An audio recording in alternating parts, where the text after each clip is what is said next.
Jake Morrison sat at the long metal table and looked around the room. The meeting hall on Station Harmony was huge. Representatives from 12 different alien species filled the chairs around him. Their shapes were so different from humans that Jake still felt amazed after 3 months on the station. To his left sat Zixthara, a being made of what looked like living crystal. Her body was tall and thin, and light moved through her like water. When she spoke, her voice sounded like wind chimes. Next to her was Quelix, who looked like a giant praying mantis but walked on 2 legs. His green eyes moved independently, watching everything at once. Dr. Vreen sat across from Jake. The amphibian creature breathed through gills on his neck and kept his blue-green skin moist with a special spray. His webbed fingers tapped nervously on his tablet as he read through, teaching proposals. Jake's partner, Lisa Torres, squeezed his hand under the table. She was just as excited as he was about their presentation. They had worked for months on their proposal for the Galactic Educational Exchange Program. Today they would find out if the council would approve their teaching method. The next proposal comes from the human representatives, announced Elder Quinn, an ancient gaseous being who spoke through electromagnetic waves that their translators converted to sound. Please present your educational approach. Jake stood up and activated the holographic display.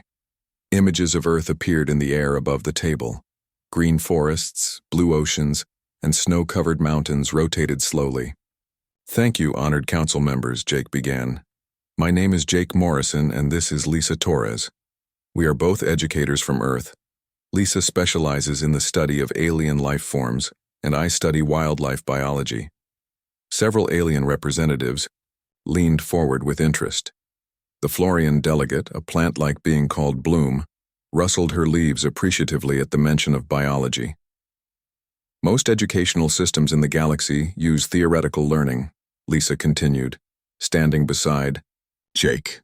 Students look at holograms, read data, and memorize facts. This works well for many subjects, but we believe that some things are better learned through direct experience.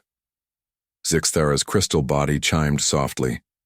Please explain what you mean by direct experience, human Lisa. On Earth we have a saying, Lisa replied with a smile. You can read about swimming all you want, but you won't really understand it until you jump in the water. Several aliens made sounds that their translators interpreted as laughter or agreement. Dr. Vreen croaked thoughtfully. This is an interesting concept. How would you apply this to biological education? Jake stepped forward. We propose to teach interspecies biology through what we call experiential learning. Instead of showing holograms of different life forms, we would bring actual living creatures from Earth to demonstrate biological principles. The room grew quiet. Jake could see the aliens exchanging glances with their various eyes, sensors, and communication methods. Quelix spoke first. You wish to bring living Earth specimens to Station Harmony? What type of creatures are you referring to? Representative Earth fauna, Jake answered. Animals that showcase different evolutionary adaptations, feeding behaviors, and survival strategies. We would use them to demonstrate predator-prey relationships, symbiosis, and ecosystem balance. Lisa activated another set of images. Earth has incredible biodiversity. Students could observe these relationships firsthand instead of just reading about them in textbooks. The images showed various Earth landscapes, forests with tall trees, grasslands stretching to the horizon, and rivers flowing through valleys. Small dots moved through the scenes, representing animal life. This sounds fascinating, said Whisper, an Etherian who appeared as a shimmering cloud of particles. Our young ones would benefit greatly from observing actual biological specimens, rather than computer simulations. Dr. Vreen nodded his large head. Indeed. On my world, we have very few land animals. Most of our fauna are aquatic. Seeing terrestrial life forms would expand our understanding considerably. Trace, the representative from the Tentacled Collective, waved several of his arms in excitement. My species learns best through tactile interaction.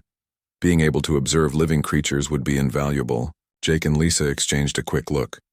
Their plan was working better than they had hoped. What safety measures would you implement? Asked Commander Helen Burke, the station's security chief. She was human like Jake and Lisa, but she had been living on Station Harmony for 5 years and understood alien concerns. "We have extensive experience handling Earth wildlife," Lisa assured her. Jake worked at wildlife preserves for 10 years before joining the education program. "We know how to manage animals safely." "The creatures would be properly contained," Jake added. "We would only use animals that are accustomed to human interaction. Nothing dangerous or unpredictable." Quelix clicked his mandibles thoughtfully. "When you say nothing dangerous, what exactly constitutes danger in your assessment?" Jake smiled. "Well, we wouldn't bring anything that might hurt the students, of course. We're thinking of using some of our more docile mammals, maybe a few reptiles and some birds to demonstrate flight mechanics." "Docile mammals," repeated Zixthera, her crystalline structure brightening. "This sounds quite pleasant. On my world, we have no mammals at all. It would be educational to observe such creatures." Lisa nodded enthusiastically. "Earth mammals are wonderful examples of warm-blooded adaptation. They show remarkable intelligence and social behaviors." "And the reptiles?" asked Dr. Vreen. "Perfect for demonstrating cold-blooded metabolism," Jake explained. "Plus, many of them have interesting defense mechanisms and hunting strategies that would make great teaching tools." Bloom rustled her leaves. "I am particularly interested in any symbiotic relationships you might demonstrate. Do Earth animals form partnerships with plant life?" "Absolutely," Lisa replied. "We have many examples of animal-plant cooperation. Pollination, seed dispersal, mutual defense systems. We could show several types." Elder Quinn's electromagnetic field pulsed with interest. "This proposal shows much promise. Interactive learning has proven effective in many contexts." Jake felt his heart rate increase with excitement. "We believe this approach could revolutionize biological education throughout the galaxy. Students would gain a deeper understanding of life processes by observing them directly. The logistics would be complex," Commander Burke noted. "Transportation, housing, feeding, medical care for the animals. It would require significant resources." "We've already worked out most of the details," Lisa said, pulling up another set of displays. "Earth has companies that specialize in animal transport for educational purposes. We have contacts with wildlife facilities that can provide healthy, well-socialized specimens." "Well-socialized," mused Trace. "This suggests these creatures are accustomed to interaction with your species?" "Exactly," Jake confirmed. "Humans have been working with animals for thousands of years. We understand their needs and behaviors very well." Quelix studied the proposal data streaming across his personal display. "The educational benefits appear significant, and you assure us these creatures pose no threat to station personnel?" "None at all," Jake said confidently. "We would only bring animals that are completely safe around people." Dr. Vreen croaked approvingly. "I believe this proposal has merit. It would provide our students with unprecedented learning opportunities." Elder Quinn's field pulsed in a pattern that indicated deep consideration. "Very well. The Council will vote. All in favor of approving the human experiential learning proposal?" One by one, the alien representatives indicated their approval. Zixthara chimed positively. Quelix clicked his agreement. Dr. Vreen croaked his consent. Even the more cautious members seemed pleased with the idea. "The proposal is approved unanimously," Elder Quinn announced. "You may begin preparations for your program." Jake and Lisa grinned at each other. As the meeting ended and the aliens filed out, chattering excitedly about the upcoming program, Jake pulled out his communication device. "Time to make some calls," he said to Lisa. "I need to contact the preserve about Brutus and Duchess." Lisa laughed quietly. "Think we should have been more specific about what we meant by docile mammals?" Jake shrugged. "They'll find out soon. Enough. Besides, grizzly bears and tigers are practically pets compared to some Earth animals." Neither of them noticed Commander Burke watching them with a concerned expression as she overheard their conversation. 3 weeks after the council meeting, Captain Roy Mitchell guided his cargo ship toward Station Harmony. The Terra's Pride was not a pretty ship, but it was strong and reliable. Roy had been hauling cargo between Earth and the outer colonies for 15 years. He had carried everything from mining equipment to exotic plants, but this job was different. Station Harmony, this is cargo vessel Terra's Pride requesting docking permission. Roy spoke into his communication system. His voice was rough from years of breathing recycled air. Permission granted, Terra's Pride, came the reply. Please proceed to Docking Bay 7. We have personnel waiting to assist with your cargo transfer. Roy looked back at the cargo hold. Through the security monitor, large metal containers filled most of the space. Each container had thick walls, air circulation systems, and warning labels in multiple languages. Some of the labels made him shake his head every time he read them. Attention. Live predator. Authorized personnel only. Danger. Large carnivore. Maintain safe distance. Warning. Powerful animal. Emergency tranquilizer equipment required. From inside the containers came various sounds. A deep rumbling growl echoed from the largest container. Another made scratching noises against the metal walls. The third container was quiet, but Roy knew that did not mean it was empty. Amy Chen sat in the passenger compartment, reading through her animal care notes. She had worked at the San Diego Zoo for 8 years before Jake Morrison recruited her for this project. Amy knew every animal in the cargo hold personally. She had helped raise most of them from babies. How are our passengers doing, Amy? Roy called back to her. Brutus is getting restless, Amy replied, not looking up from her notes. Bears don't like being confined for long periods. Duchess seems calm, though. Cats are better at waiting. Roy had learned not to ask too many questions about Amy's work. The less he knew about what was in those containers, the better he slept at night. The Terra's Pride docked with a soft thud. Through the porthole, Roy could see alien workers moving around the docking bay.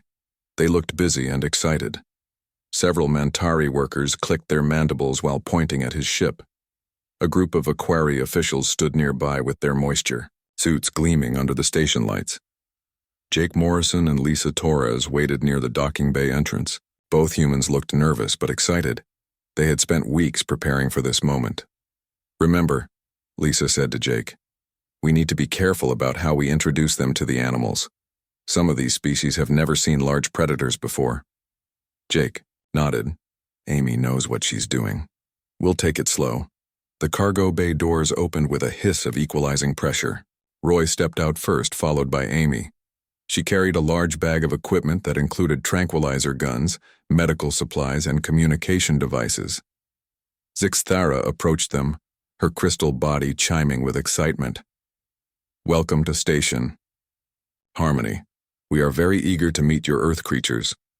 Several Mantari dock workers moved toward the cargo containers. Their movements were quick and efficient, as always. But when they got close to the first container, a sound stopped them in their tracks.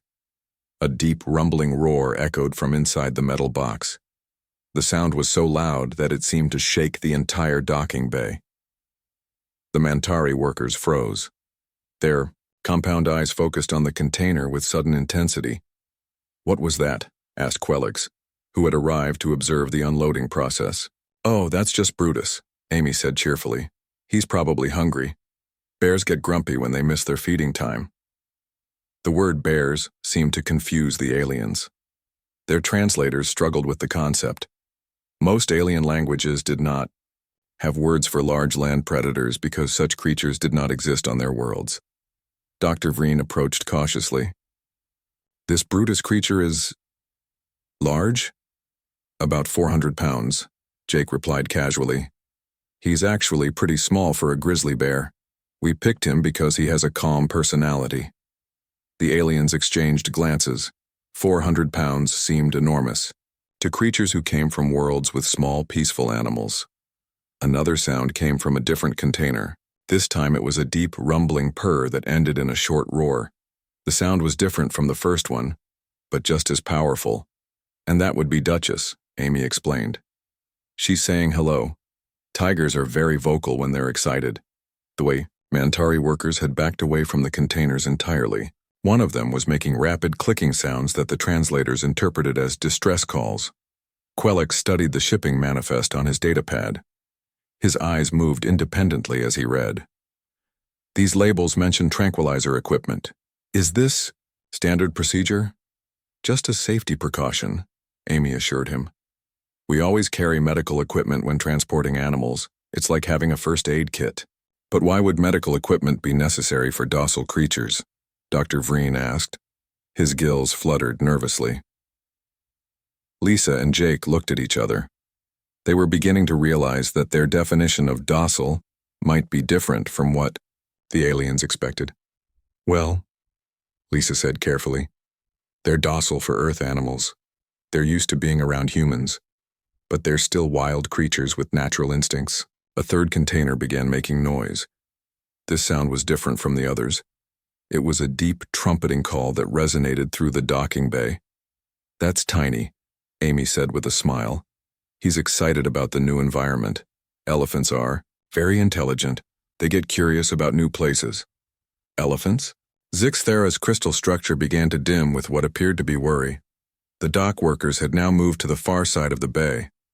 Several Aquarii officials were whispering among themselves in their water bubble helmets.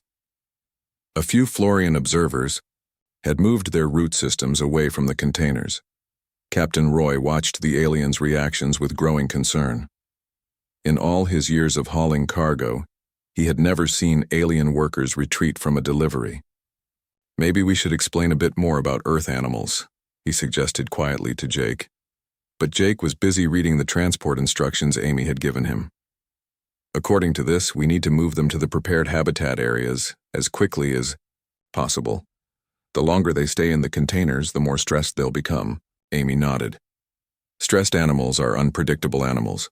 We should get them settled in their new homes right away. She walked over to the first container and began entering codes into the electronic lock system. The container made a soft beeping. Sound and indicator lights changed from red to yellow. Wait, called Quelix, moving closer but still maintaining a safe distance. What exactly are the physical characteristics of these Earth creatures?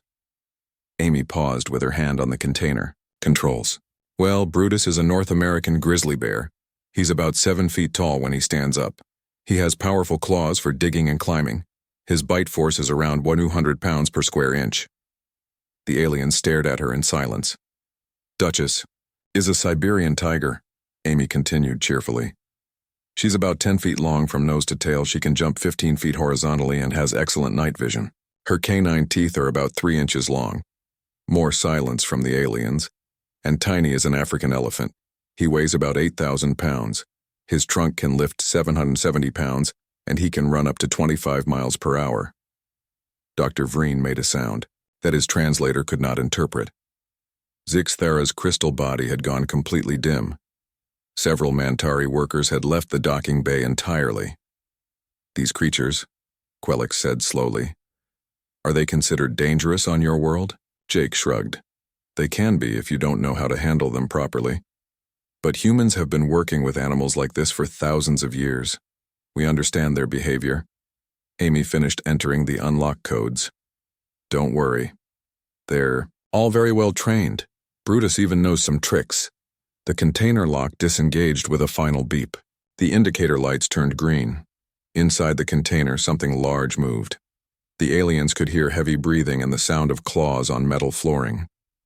Perhaps, Dr. Vreen said quickly, we should discuss safety protocols before opening any containers. But Amy had already begun lifting the transport latch. It's fine, she said. What could go wrong? 2 days later, the converted hangar bay looked very different. Jake and Lisa had worked with station engineers to create what they called a classroom. But it was unlike any classroom the aliens had ever seen. The space was enormous, with reinforced glass walls separating the observation area from the main floor. Heavy metal barriers could be raised from the ground at the touch of a button. Emergency exits were clearly marked in 12 different alien languages. Most importantly, there were multiple sets of what Amy called safety equipment positioned around the room. Ben Parker, a young human exchange student, helped Amy prepare for the first class. He was 22 years old and had grown up on a farm in Montana. Ben thought the alien reactions to Earth animals were funny, but he tried not to laugh too much.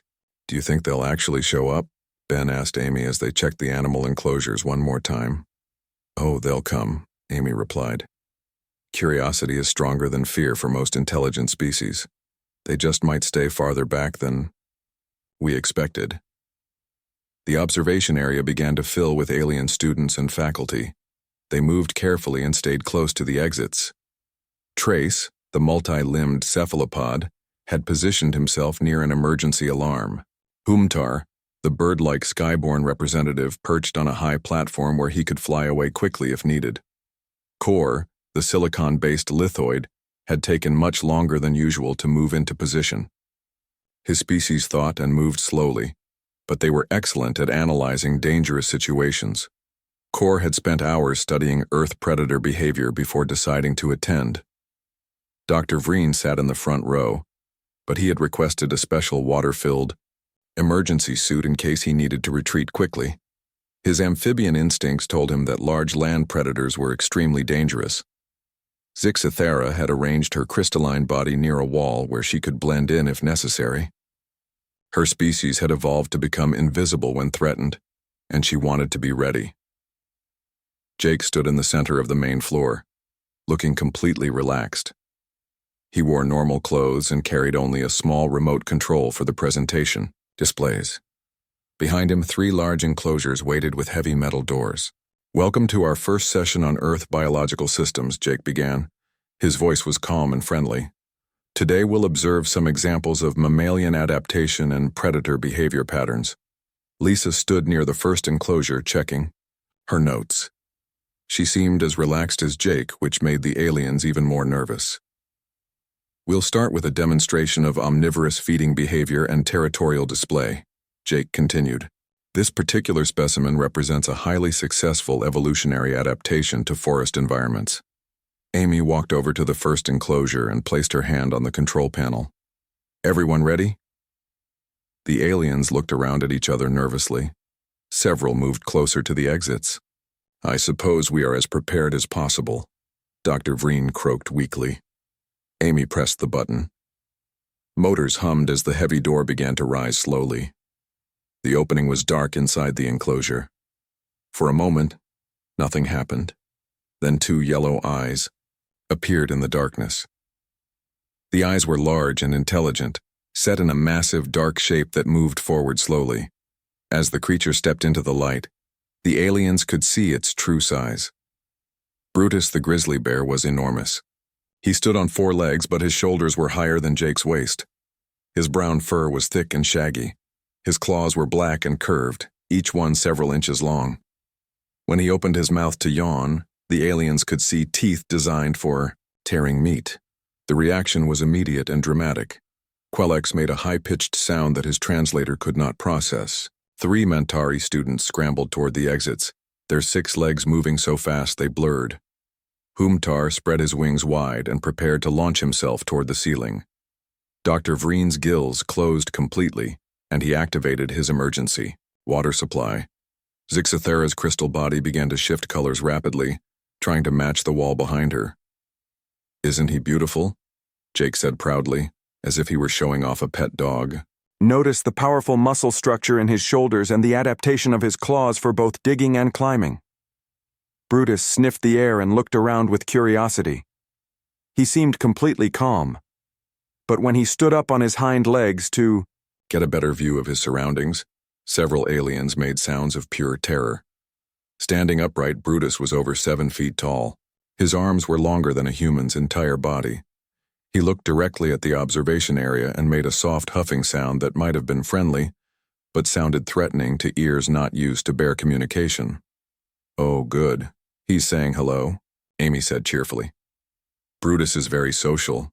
Core, the lithoid, spoke in his slow, rumbling voice. "That creature could destroy this entire station if it wanted to." "What?" Jake looked genuinely confused. "Brutus. He's harmless. Watch this." Jake walked directly toward the bear. The aliens watched in horror as the human approached the massive predator without any protection. Jake reached into his pocket and pulled out what looked like a small treat. "Sit, Brutus," Jake said in a normal voice. The enormous bear dropped, down on his haunches like an obedient dog. Jake tossed him the treat, which Brutus caught easily and ate with obvious pleasure. "Good boy," Jake said, scratching behind the bear's ears. The aliens stared in stunned silence. A human was petting, a creature that could kill him instantly, and both the human and the bear seemed to think this was normal behavior. "How is this possible?" whispered Trace. "That predator could tear him apart." Lisa heard the comment and turned to address the group. "Oh, Brutus would never hurt Jake. They've known each other for years. Brutus was orphaned as a cub, and Jake helped raise him." "You raised that monster as a child?" Zixthera's voice was barely audible. "He's not a monster," Jake said, sounding slightly hurt. "He's just a bear. They're actually quite intelligent and emotional. Brutus here can solve puzzles and remembers people he likes." As if to prove the point, Brutus walked over to Amy and nuzzled her hand with his massive head. Amy rubbed his nose affectionately. "Now let's observe his natural behaviors," Lisa said, activating a holographic display. "Bears are omnivores, which means they eat both plants and meat. In the wild, they spend most of their time foraging for food." She pressed another button, and several objects appeared in the enclosure. Some looked like logs with holes in them. Others were puzzle boxes of various sizes. Brutus immediately became interested in the objects. He used his claws to dig insects out of the logs and manipulated the puzzle boxes with surprising gentleness to get treats hidden inside. "Notice the dexterity of his claws and the problem-solving behavior," Jake pointed out. "This intelligence is what made bears so successful on Earth." Ben Parker had been watching the alien reactions with growing amusement. "Wait until they see Duchess," he whispered to Amy. Amy nodded. "Should we introduce our next friend?" Several aliens made sounds that could only be described as panic. Dr. Vreen activated his emergency communication system. "Station security. We may need immediate evacuation protocols." "Now for our second demonstration," Lisa announced cheerfully. "This specimen represents the pinnacle of predatory evolution. She demonstrates perfect stealth, incredible strength, and lightning-fast reflexes." Amy moved toward the second enclosure. "Everyone ready to meet Duchess?" "No," said every alien in the room at the same time. Amy pressed the button anyway. The second door began to rise. Unlike Brutus, who had emerged slowly, the creature in this enclosure moved like liquid shadow. Orange and black stripes appeared, in the darkness followed by green eyes that seemed to glow. Duchess the Siberian tiger stepped into the light, and the aliens understood that they had entered a nightmare. She was beautiful and terrible at the same time. Her muscles moved under her striped coat like coiled springs. Her head was massive, with a jaw that could clearly crush bones. She moved without making any sound, her paws touching the ground as softly as falling leaves. When Duchess looked directly at the observation area, several aliens fainted. Jake smiled proudly. "Now this is what we call a perfect predator." The emergency council meeting began 30 minutes after 3 alien students had to be taken to the medical bay. Commander Helen Burke sat at the head of the table, looking tired and frustrated. Her job as station security chief had become much more complicated since the humans arrived with their educational materials. Jake and Lisa sat across from a group of very upset alien representatives. Dr. Vreen's skin had turned a pale blue-green color that indicated extreme stress. Quellix's mandibles clicked rapidly in what the translators identified as agitation. Zixthera's crystal structure was still flickering between different colors. "Let me understand this correctly," Commander Burke began. "You brought apex predators from Earth to teach biology class?" "They're not apex predators," Jake protested. "Well, technically they are, but they're very well-behaved apex predators." Lisa nodded in agreement. "We've been working with these animals for years. They're completely socialized to human contact." Nick Rodriguez, the human cultural liaison, rubbed his temples. He had been trying to calm the alien representatives for the past hour, but their fears seemed to be getting worse instead of better. "Jake, Lisa," Nick said carefully, "I think we need to help our alien friends understand how humans can safely interact with these animals." Elder Quinn materialized in the room, his gaseous form swirling with concern. "The Galactic Educational Council is receiving reports that humans have brought death beasts to Station Harmony. There are demands for immediate evacuation." "Death beasts?" Jake looked genuinely hurt. "Brutus isn't a death beast. He likes belly rubs and playing with rubber balls. Dr. Vreen made a croaking sound that might have been laughter or horror. That creature could crush a Mantari worker with one swipe of its claws. But he wouldn't, Amy Chen said as she entered the meeting room. Brutus has never hurt anyone in his entire life. The worst thing he's ever done is steal someone's sandwich. Quelix turned all of his compound eyes toward Amy. You are telling us that an 800-pound carnivore with razor-sharp claws has never killed anything? Well, he's omnivorous, not carnivorous, Amy corrected. And he's only 400 pounds, not 800. You're thinking of polar bears. The aliens exchanged horrified glances. There were bigger versions of these creatures? Perhaps, suggested Kor in his slow, rumbling voice. The humans could explain how their species survived on a planet with such dangerous creatures. Lisa activated a holographic display showing Earth's evolutionary timeline. Humans didn't just survive alongside these animals. We learned to work with them. Some became our partners and companions. The display showed images of humans throughout history interacting with various animals. There were pictures of people riding horses, working with dogs, and even swimming with dolphins. These images cannot be real, Dr. Vreen stated flatly. No intelligent species would voluntarily enter the territory of apex predators. But we did more than just enter their territory, Jake explained. We learned to read their body language, understand their needs, and predict their behavior. It made us better at understanding all forms of life. Commander Burke pulled up a data file on her tablet. According to Earth records, humans have been domesticating wolves for over 15,000 years. You turned apex predators into pets?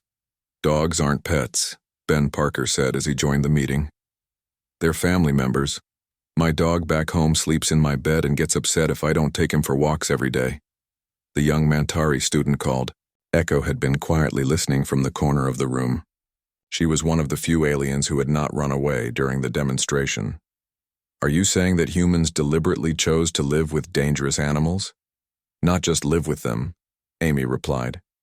We formed partnerships. Humans and dogs hunted together. Humans and horses traveled together. Humans and cattle provided food for each other. Spike, a young Saurian who had been fascinated despite his fear, spoke up nervously. But how did you know they wouldn't attack you? Lisa smiled. Practice, observation, and respect. We learned to read their signals. When a dog wags its tail, it means it's happy. When a cat purrs, it means it's content. When a horse pins its ears back, it means it's angry. You developed a communication system with non-sentient beings? Zixthara's crystal structure brightened with interest. All intelligent life communicates, Jake said. It just doesn't always use words. Brutus tells me when he's hungry by leading me to his food bowl. Duchess shows affection by rubbing against people she likes. Dr. Vreen's gills fluttered. The tiger shows affection? How is this possible? Amy activated another display. Let me show you something. The hologram displayed video footage from the zoo where Amy used to work. In the video, a massive tiger was lying on its side while a human veterinarian examined its paws. The tiger appeared completely relaxed. This is Duchess 3 years ago, getting a medical checkup, Amy explained. See how calm she is? She trusts the humans taking care of her. The aliens watched in amazement as the video continued. The tiger rolled over like a giant house cat, exposing its belly for examination. When the checkup was finished, it nuzzled the veterinarian's hand. Impossible, whispered Trace. A predator would never expose its vulnerable areas to another species. Unless it completely trusts that species, Lisa pointed out. Duchess knows that humans will never hurt her, so she behaves like a member of our social group. Commander. Burke leaned forward. So these animals see humans as, what, pack leaders? More like family, Jake replied. Brutus was orphaned when he was very young. To him, humans are his adopted family. Duchess was born in captivity and raised by human caretakers. We're the only social group she's ever known. Nick Rodriguez began to understand what was happening.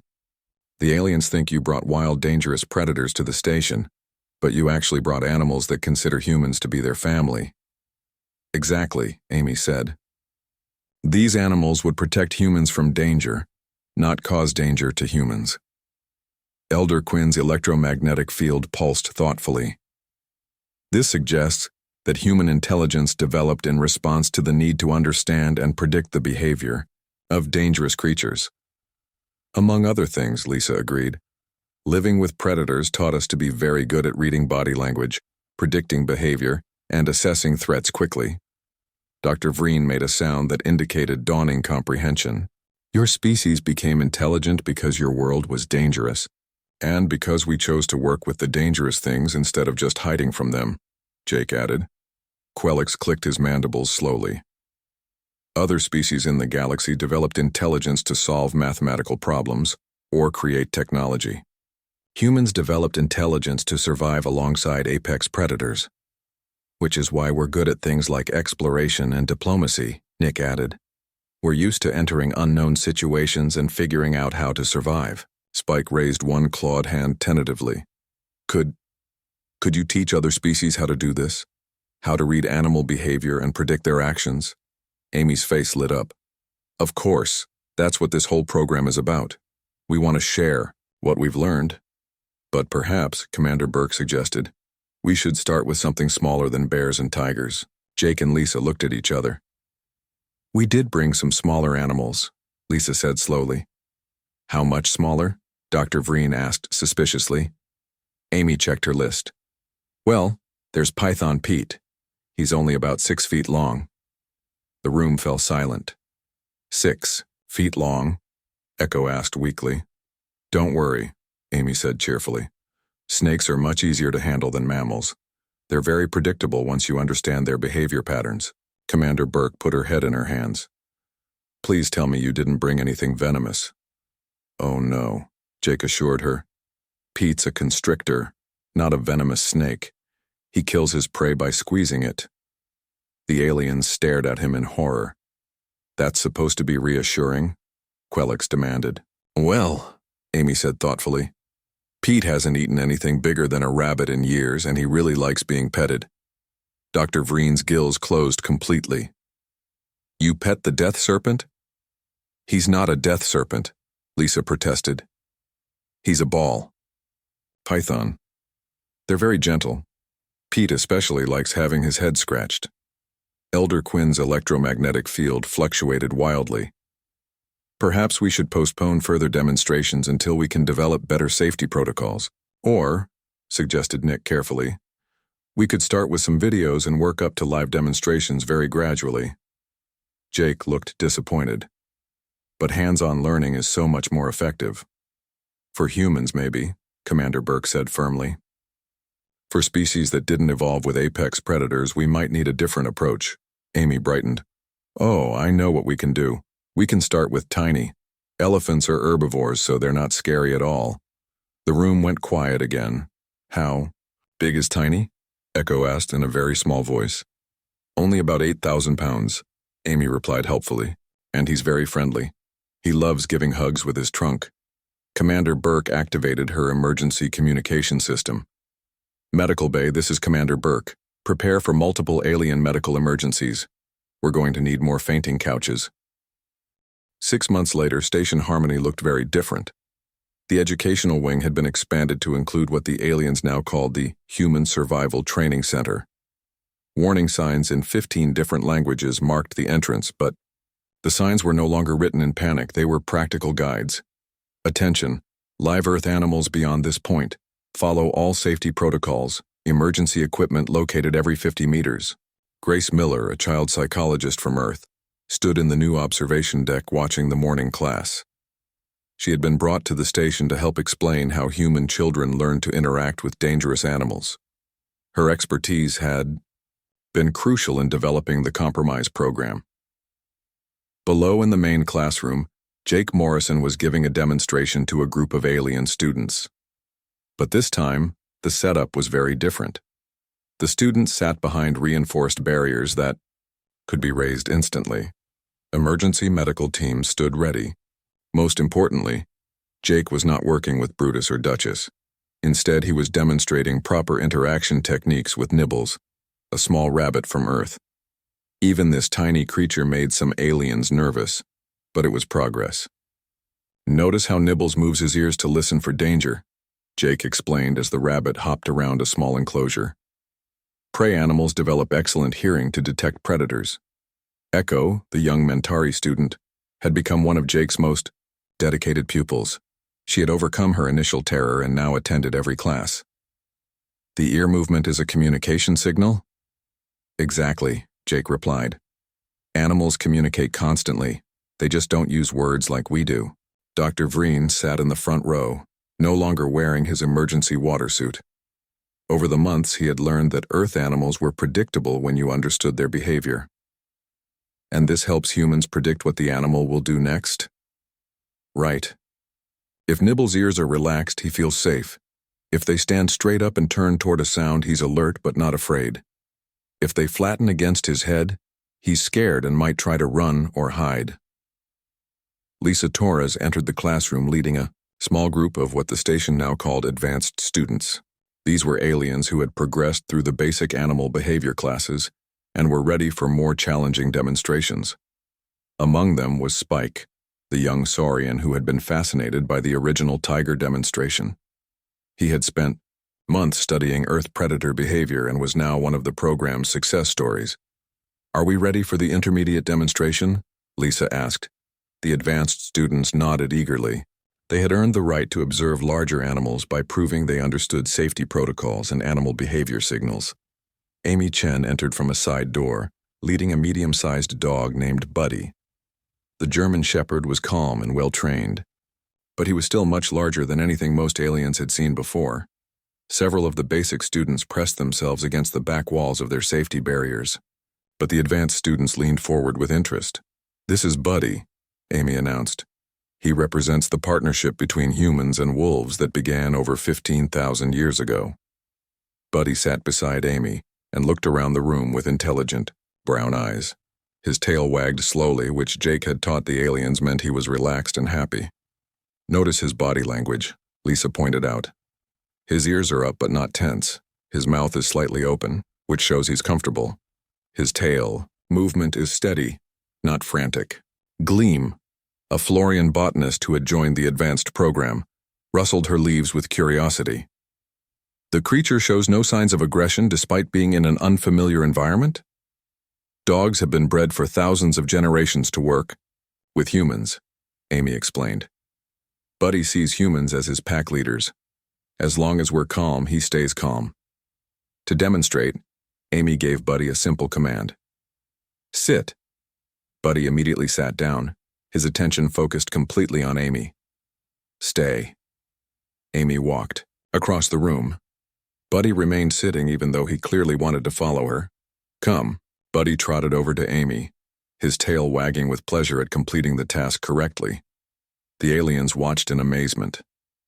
The animal was following complex instructions and seemed to enjoy doing so.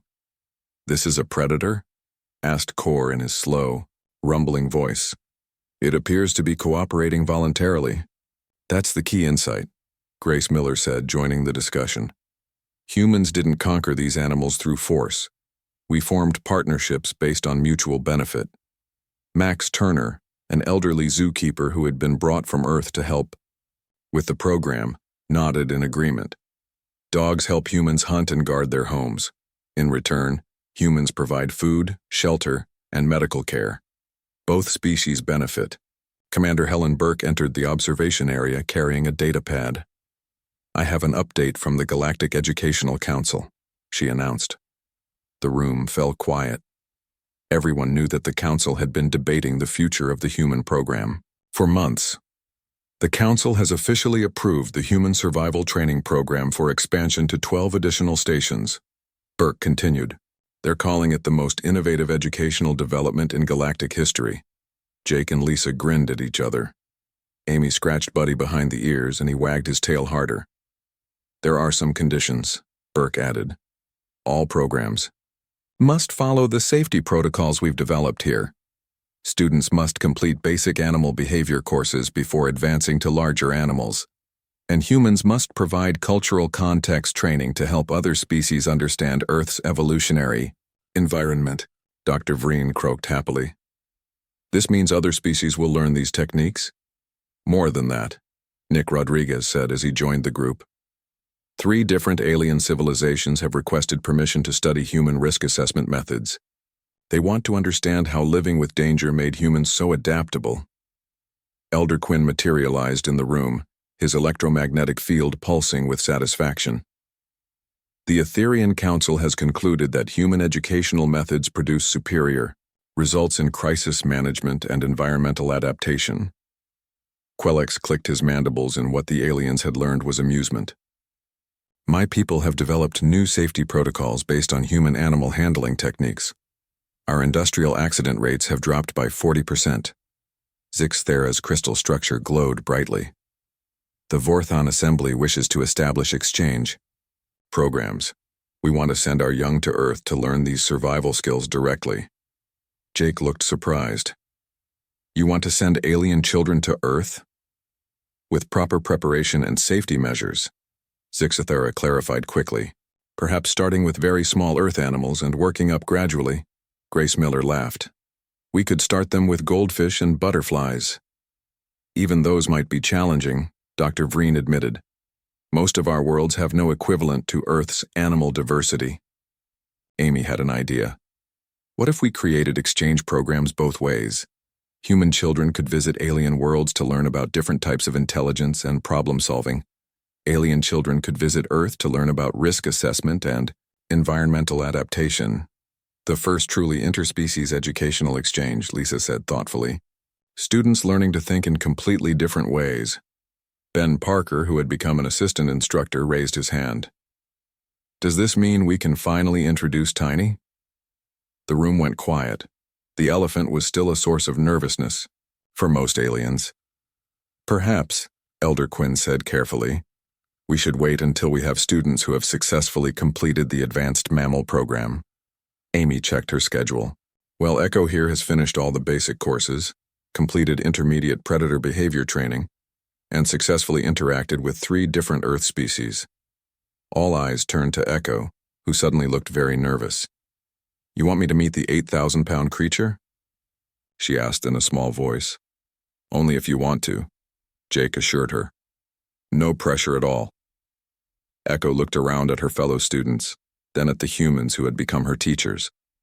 Over the months, she had learned that these strange beings from the death world were actually quite kind and protective of their students. Will you be with me? She asked Amy. Every step of the way, Amy promised. And Tiny really is gentle. He's actually afraid of mice. An 8,000-pound creature is afraid of small rodents? Spike asked in disbelief. Earth animals are full of surprises, Jake said with a grin. Echo took a deep breath. All right, I think I'm ready to meet Tiny. As the group prepared to move to the large animal habitat, Commander Burke activated the station-wide communication system. Attention all personnel. Advanced animal demonstration beginning in Large Habitat Bay 3. This is not a drill, but it is also not an emergency. Repeat. This is an educational demonstration, not an emergency. Dr. Vreen chuckled, a sound his species made when they were genuinely amused. 6 months ago, that announcement would have caused a station-wide evacuation. And now? Lisa asked. Now, we're all curious to see what happens next, Zixthera replied, her crystal structure chiming with anticipation. As they walked toward the large habitat bay, Jake reflected on how much had changed. The aliens had learned that Earth animals were not mindless killing machines, but intelligent creatures with their own personalities and needs. The humans had learned that their casual relationship with danger was unique in the galaxy and could be valuable to other species. You know, Jake said to Lisa, I think this program turned out even better than we hoped. Better and more terrifying, Lisa Ari